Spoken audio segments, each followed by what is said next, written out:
경매시장에도 입찰자들이 좀 확연히 줄어들었다. 비서울, 서울이 아닌 수도권, 인천이나 경기 이런 쪽을 중심으로 해서 아파트를 입찰하시면 좋겠습니다. 안녕하십니까. 안녕하세요. 자, 오늘 주제는 말이죠. 환율 금융위기 후 최고다. 환율 급등에 대한 기사가 쏟아지고 있는데 맞습니다. 네, 한번 같이 보시죠. 정부 개입에도 브레이크 없는 환율 1달러 1,500원 코앞이다. 12월 29일 기사로 나왔습니다. 올라가는 상승세가 심상치 않다라는 얘기고요. 3월 2일 날 당시에는 1,570원까지 갔는데 지금 현재는 1,480원까지 쫓아온 상태입니다. 두 달 사이에 이제 100원 가까이 급등하면서 금융위기 이후에 15년 만에 최고 수준까지 올라왔다라는 기사입니다. 이 환율이 올라갔다는 게 결국은 우리나라 원화 가치가 떨어졌다는 거겠죠. 여러분들이 아시는 것처럼 이제 정치적인 이슈도 있었고 이미 경제 상황이 좋지 않아서 우리나라 화폐 가치가 계속 떨어지고 있는 상황에서 정치적인 이슈까지 얹혀지게 되면서 기름을 붓는 격이 된 것 같습니다. 수출로 먹고 사는 우리나라 기업 입장에서는 환율이 올라가는 게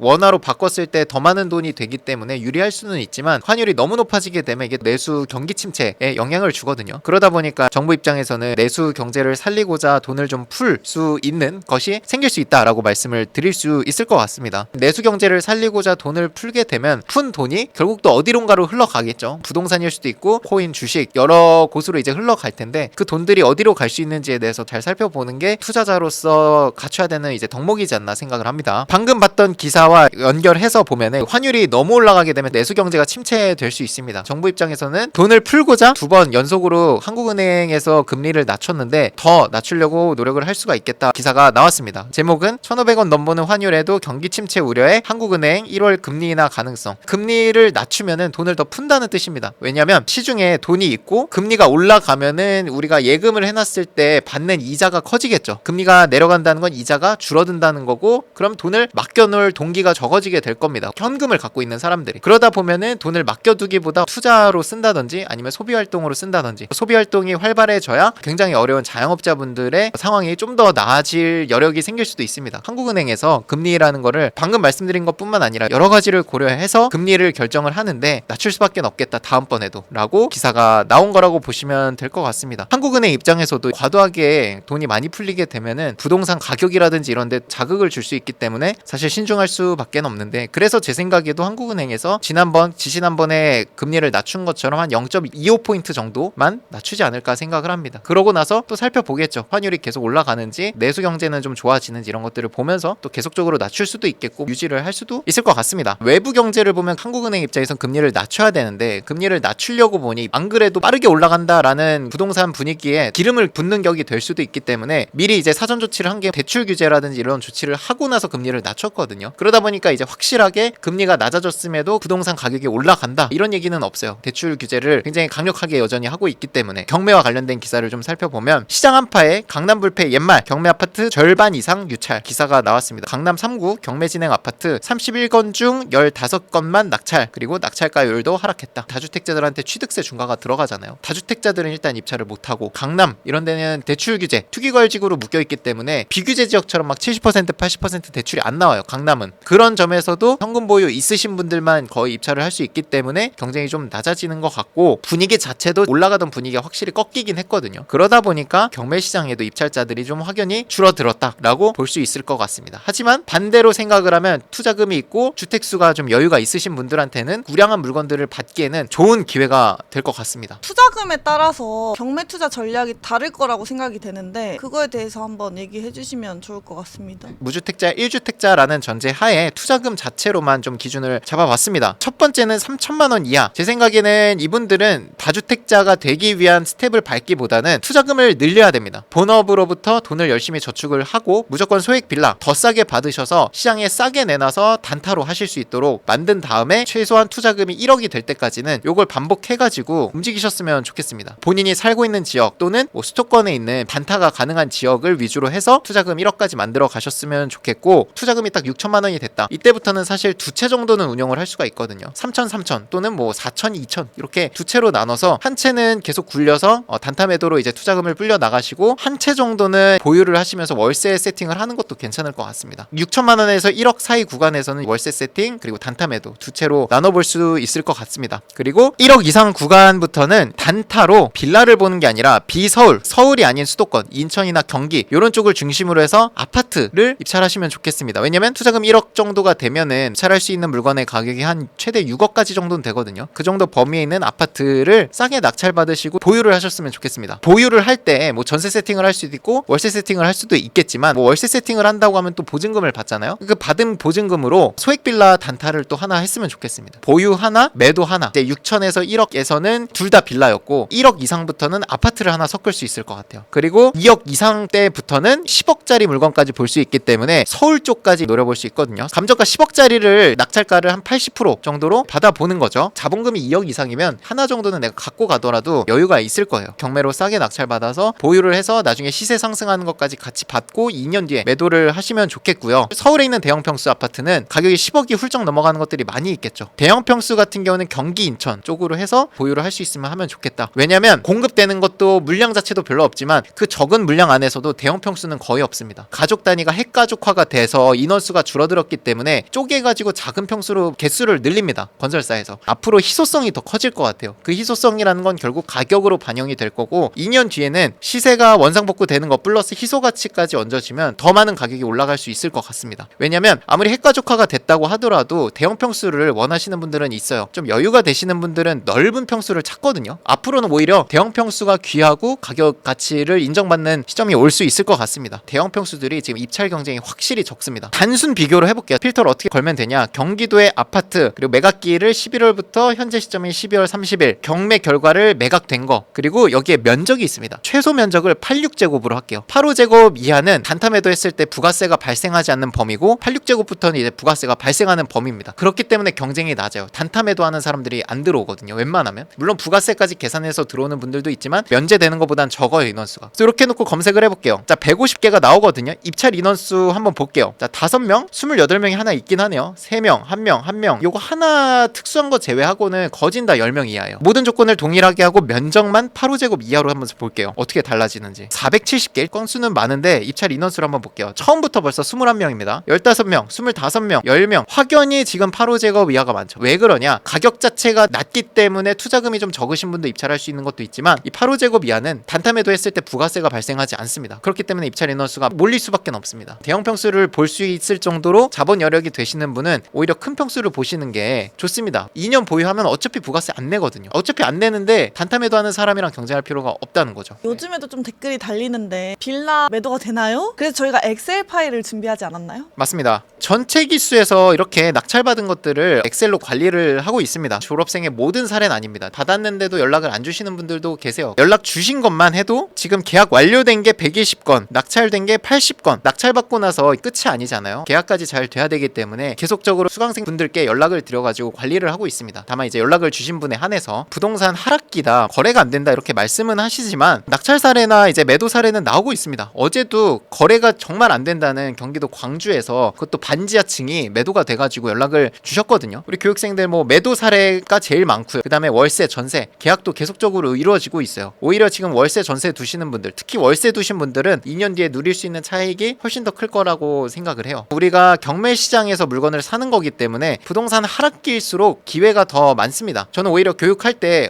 상승장이고 시장이 좋을수록 좋은 물건을 볼 수가 없다라고 말씀을 드립니다. 좋은 물건 자체가 상승장 때는 안 나와요. 일반 시장에 내놔도 거래가 잘 되니까. 지금 하락기고 분위기 안 좋기 때문에 좋은 물건들이 나오고 낙찰될 확률이 높아지거든요. 당장 분위기만 보면은 사면 안 될 것 같고 하지만 오히려 저는 팔면 안 되는 시기라고 생각을 해요. 정말 싸게 내놔야 팔리니까. 그럼 지금은 뭐 해야 되냐? 경매에서 사야 되는 시기라고 생각을 해요. 물건도 많고 싸게 낙찰이 되고 2년 뒤에 봤을 때 같은 물건이 과연 그 가격에 낙찰이 될 수 있을까 봤을 때는 절대 아니라고 생각을 합니다. 시장이 좋았을 때 낙찰된 물건들과 시장이 안 좋았을 때 낙찰된 물건을 비교해 보세요. 그리고 그 물건의 2년 뒤를 한번 살펴보시면 확연히 다를 겁니다. 시장 분위기 안 좋았을 때 샀던 사람들 2년 뒤에 판 게 훨씬 더 차익이 크지, 분위기가 좋았을 때 산 사람들은 물린 사람들도 많아요. 내년 정규 강의도 잘 준비를 하고 있지 않습니까? 정규 강의에 대해서 간단하게 소개 부탁드립니다. 자, 저희 정규 강의가 매 기수 하면서 계속 업그레이드를 하고 있고 대행 서비스도 계속 많아지고 있고요. 이번 기수부터 해서 열세공 사장님과의 제휴가 추가가 돼서 그 강제 개문을 할 상황이 됐을 때도 저렴한 가격으로 할 수도 있다. 저희는 인테리어, 명도 대행, 그리고 대출 실장님, 나중에 개문을 할 때 이제 열세공 사장님의 할인 이런 것들. 원래는 이제 소유자인 걸 확인하고 열어주시는데 낙찰 영수증과 신분증 정도만 가져가도 열어주신다고 합니다. 그거 외에도 6주 교육기간 중에 계속적으로 이제 메일 미션이라든지 저랑 같이 동행임장 가서 물건 보고 법 어번 체험도 하고 점심 식사도 같이 하고 마지막 카페에서 이제 브리핑하는 시간, 경매에 대해서 궁금하셨던 것도 물어보는 시간이 있고요. 우리가 왜 빌라 경매를 해야 되는지부터 권리 분석, 시세 조사, 임장, 인테리어, 명도 특강, 대출 특강까지 다 들어갑니다. 보통 이제 3시간에서 한 3시간 반, 특강 있는 날은 4시간까지 강의를 할 수도 있습니다. 그리고 온라인 권리 분석 보충 강의가 예정돼 있습니다. 교육을 받으신 분들은 교육이 끝나고 나서도 언제든지 저한테 상담 받을 수가 있습니다. 직접 관리를 하고 있고요. 대행 서비스도 언제든지 평생 이용할 수 있다는 장점이 있을 것 같습니다. 이번 기수 졸업하면 한 570명 정도가 모일 것 같아요. 굉장히 좋은 인프라죠. 저희가 또 세미나도 준비하고 있지 않습니까? 정규 강의 1기 수강생 분들부터 동일하게 할인 혜택도 적용해 드리고 있고 유튜브 영상으로만 보시던 분들이 오셔가지고 좋은 경험을 하실 수 있지 않나. 맞습니다. 2024년에 리치스쿨이 어떤 것들을 해왔고 어떤 성과가 있었고 2025년도에는 어떤 준비를 하고 있는지에 대해서 전체적인 그림을 보실 수 있을 것 같아요. 대체적으로 좀 고가 강의다 보니까 결제하기에는 좀 조심스러운 분들도 분명히 계실 것 같아서 리치스쿨이 목표로 하는 바 그리고 우리 교육생들의 성과를 좀 보여드리면서 좀 소개하는 자리, 이 세미나를 통해서 투자에 대한 지식을 얻어갈 수 있는 시간을 마련을 했습니다. 리치스쿨에 아직 등록을 해보지 않은 분들이 충분히 와서 들을 수 있도록 준비를 잘 하고 있습니다. 오늘도 고생 많으셨습니다. 고생 많았습니다.